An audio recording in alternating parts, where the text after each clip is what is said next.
Здравствуйте, меня зовут Румайза, я буду вести новую рубрику про искусственный интеллект в канале Джо. Так как компания Хума провела опрос по всему Таджикистану, и 60% людей сказали, что они используют искусственный интеллект, то есть ChatGPT, только в целях домашнего, чтобы сделать свои домашние задания. И сегодня у нас есть два гостя, Шухрат и Азамат, и они знают достаточно довольно много про искусственный интеллект, и они будут сегодня нам объяснять на очень доступном языке, что это такое. Пожалуйста, Шухрат, можно начать. Здравствуйте. Я хочу начать с того, что те, кто использует ChatGPT или другие инструменты искусственного интеллекта только для домашнего задания, очень много упускают, потому что сейчас искусственный интеллект используется во всех сферах, и не только для обучения, но и для работы. Например, сейчас можно ставить точные диагнозы, используя некоторые инструменты. И, например, в многих банках Таджикистана уже используется искусственный интеллект для того, чтобы одобрять кредиты или объяснять, почему мы не одобрили его. То есть, да, искусственный интеллект можно использовать не только для домашнего задания, но об этом поговорим чуть позже. Спасибо. Теперь давайте раскроем, что такое искусственный интеллект в основном. Азамат, можешь, пожалуйста, нам очень простым языком сказать, что такое искусственный интеллект? Это инструмент, который, как он раньше выразился, способен помочь нам во всех сферах, как образовательных, так и прогнозирующих системах. Далее. Но не стоит забывать, что еще искусственный интеллект может помочь нам с поиском. Это очень мощный поисковик. Думаю, все сталкиваются с такой проблемой, как при поиске информации слишком много ненужной информации попадается в наших рекомендациях. Лучше всего использовать, я лично предпочитаю использовать искусственный интеллект для того, чтобы найти какую-то информацию, он ее находит и объясняет раскрывает эту информацию в разы лучше, чем любой другой человек мог бы ее раскрыть. Облегчает поиск. Да, облегчает поиск, да. Спасибо большое. Теперь давайте узнаем больше, как надо правильно использовать искусственный интеллект и какие можно использовать, допустим, нейронные сети, либо там ChatGPT или другие вещи. Давайте раскроем эту тему. Если мы подразумеваем под собой prompt engineering, то это просто нужно понять, как правильно объяснить машине, что тебе нужно, чтобы он знал о тебе. На самом деле нет такого правила, что нет единого правила о том, как использовать искусственный интеллект, но есть очень много правильных путей. Первое правило — это то, чтобы хорошо и доступно объяснить, что ты хочешь, и самому понимать, какой ты результат от него ожидаешь. И сейчас, например, новые инструменты искусственного интеллекта, как ChatGPT, то есть самая популярная LLM нашего времени, она сохраняет вашу информацию, она сохраняет информацию о вас, и когда вы ищете что-то новое, она уже знает, что вы, например, доктор или банкир, и когда будет искать новую информацию, она уже будет подбрасывать там ту информацию, которая более подходит вашей личности.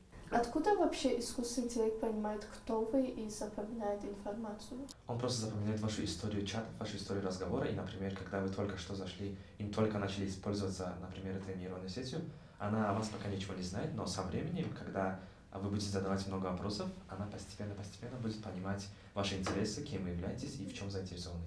И потом вам уже будет намного легче находить новую информацию, потому что искусственный интеллект уже знает, что вы ищете, уже знает, какие у вас интересы. И со временем, после каждого вашего поиска, находить новую информацию становится все легче и легче. Также хотел бы добавить, что есть возможность еще настроить конкретно, то есть уже расписать о себе, о своей личности, о своих навыках ему заранее, и ему не придется уже запоминать тебе информацию поиском просто твоими промптами, твоими запросами. То есть изменить настройки по умолчанию, да? Да, в настройках там можно добавить о себе. Ага, то есть давайте теперь рассмотрим этот пример.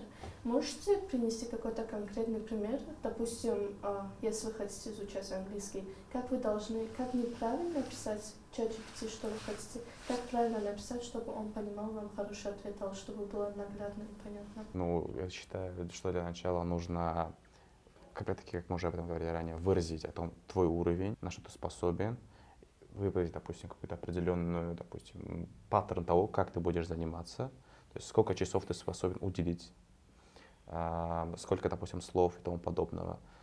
Он тебе сначала распишет план, по которому стоит следовать, И дальше также может какие-то полезные ссылки, видеоматериалы, он также способен вам типа, это полностью все. Есть такая интересная рубрика, она называется «Представь, что ты мой учитель». Или представь, что ты, например, тестируешь меня, проверяешь меня. Чтобы искусственный интеллект представил, что он выполняет какую-то роль.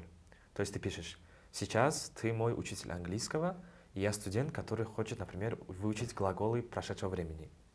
Теперь он вживается в роль, и он понимает, что ты студент, который понимает именно этот уровень. И с этим уже работать намного легче. Я правильно понимаю, что когда вы пишете искусственному интеллекту, допустим, если он ваш учитель английского, то вы не просто говорите «научи меня английскому», а говорите: у меня вот такой уровень, вот столько времени готов выделять, и вот это то дальний план. То есть вы идете и рассказываете, как будто бы это ваш, на самом деле, ваш учитель по английскому. То есть искусственный интеллект отвечает, основываясь на всех тех данных, на которых он о тебе знает, и поэтому чем точнее и чем больше информации есть о вас, тем лучше будет качество работы с вами, и тем лучше вы сами будете понимать ответы. Давайте теперь посмотрим на минусы. То есть не все так отлично, мы не живем в утопии, к сожалению. И то есть какие есть минусы или опасения от искусственного интеллекта? Один из основателей OpenAI, один из первых основателей, Илон Маск, заявил, что искусственный интеллект намного опаснее ядерных боеголовок. Почему он мог так сказать? Потому что есть очень много факторов. Начнем с самых простых. Например, массовая безработица.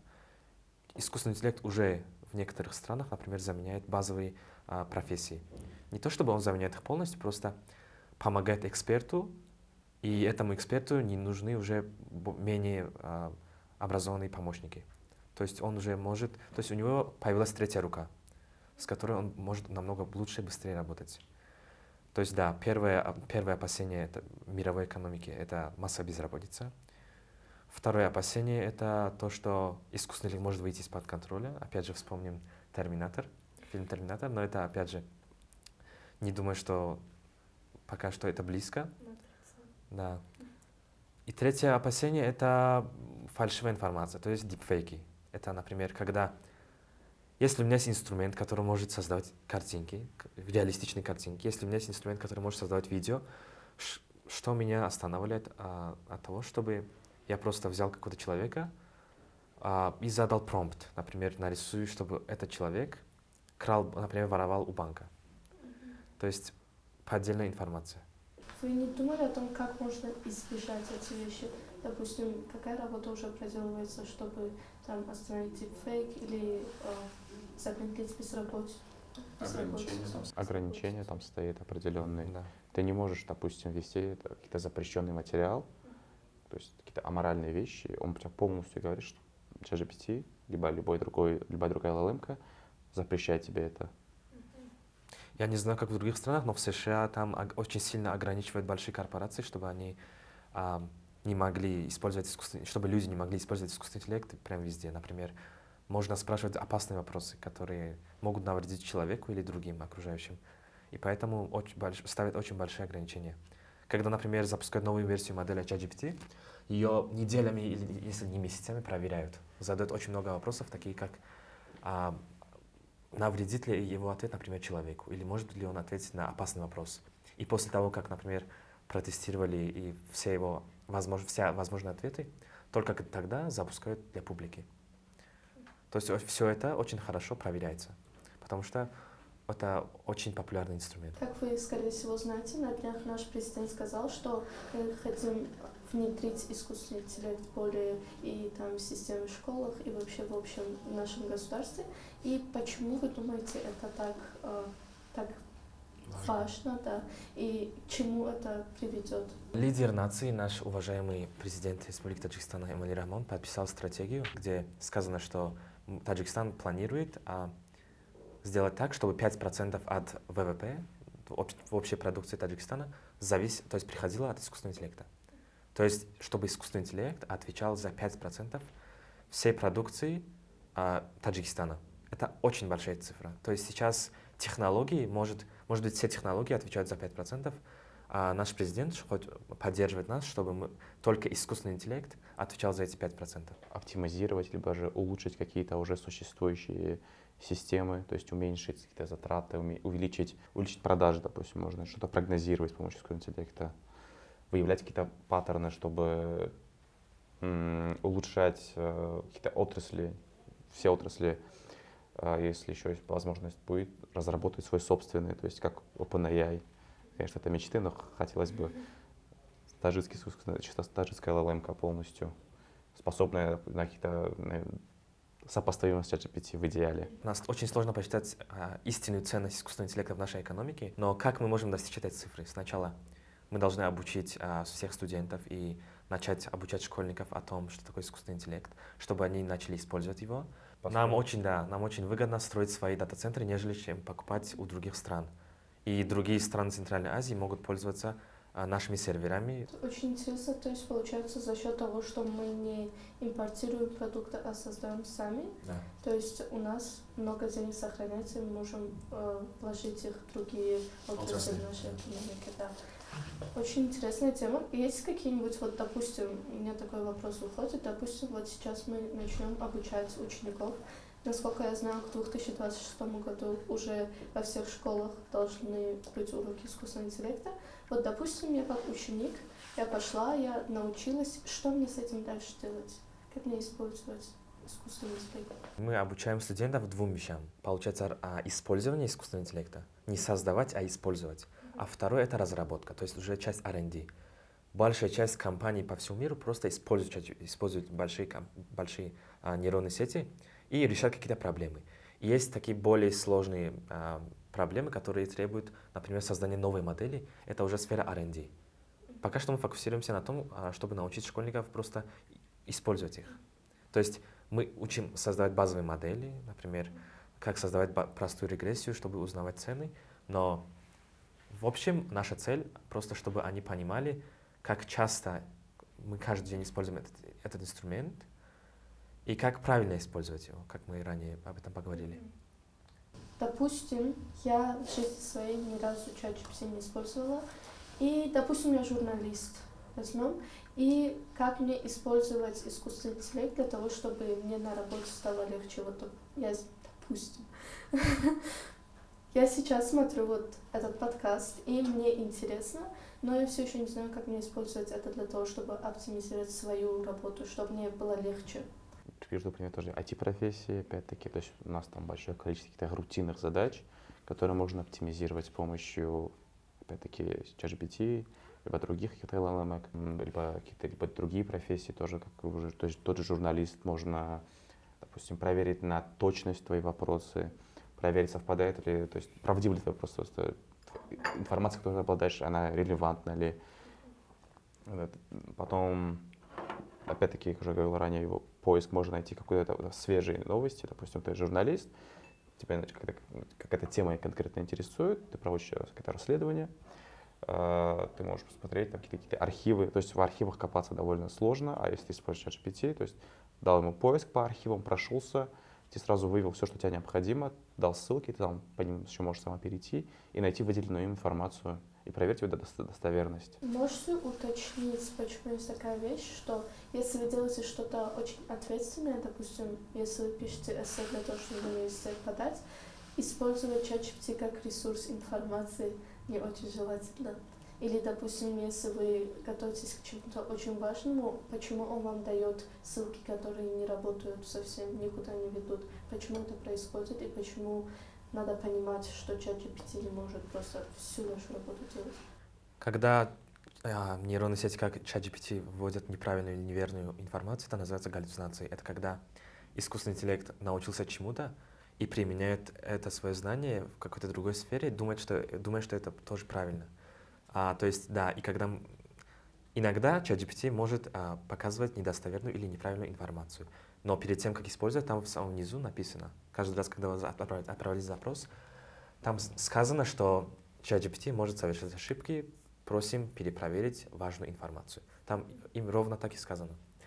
Поэтому, когда мы хотим просто, например, облегчить нам жизнь или найти какую-нибудь информацию, мы должны, опять же, быстренько перепроверить все факты перед тем, как использовать эту информацию. Теперь возникает такой вопрос, то есть мы все живем в Таджикистане, и многие используют ChatGPT на таджикском языке.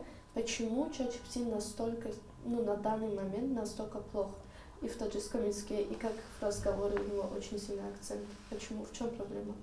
Проблема в том, что он опять-таки нормально не обучился, потому что не может вся страна, то есть конкретно сами OpenAI же не обучали его специально по таджикский язык. Там, естественно, почему-то оно очень малое. Я думаю, если у нас будет больше запросов, каких-то огромное количество запросов ChatGPT на таджикском языке, со временем это должно улучшить его производительность и его способность отвечать более корректно. И если еще его поправлять, это вообще будет супер. Еще вопрос, влияет ли количество контента на таджикском, который у нас есть там в Гугле, в Ютубе, неважно, на производительность ChatGPT? Откуда ChatGPT знает всю эту информацию? ChatGPT обучен на всех, например, данных интернета, и из-за того, что у нас мало цифровой информации в Таджикистане, то есть, может быть, некоторые книги можно найти в цифровом формате, но у нас мало форумов, у нас мало веб-сайтов на таджикском языке, и из-за этого ChatGPT очень плохо общается на таджикском, хотя он сейчас может общаться на более 50 языках. То есть, опять же, как ты сказала, мы можем, например, нажать на галочку или крестик. Что это такое? Это фидбэк. Это когда мы даем обратную связь искусственному интеллекту, чтобы он понимал, что правильно, а что нет. Спасибо вам большое за то, что присоединились сегодня к нашей дискуссии. И для зрителей хочу сказать, что дальше у нас будут очень интересные и дискуссии, и эксплейнеры в очень разных форматах. Мы будем говорить про то, как правильно использовать искусственный интеллект, чтобы ваша жизнь стала намного легче. От помощи в понимании очень сложных тем до готовки. Очень интересные темы, поэтому подписывайтесь и следите за нашим каналом. Спасибо вам за просмотр.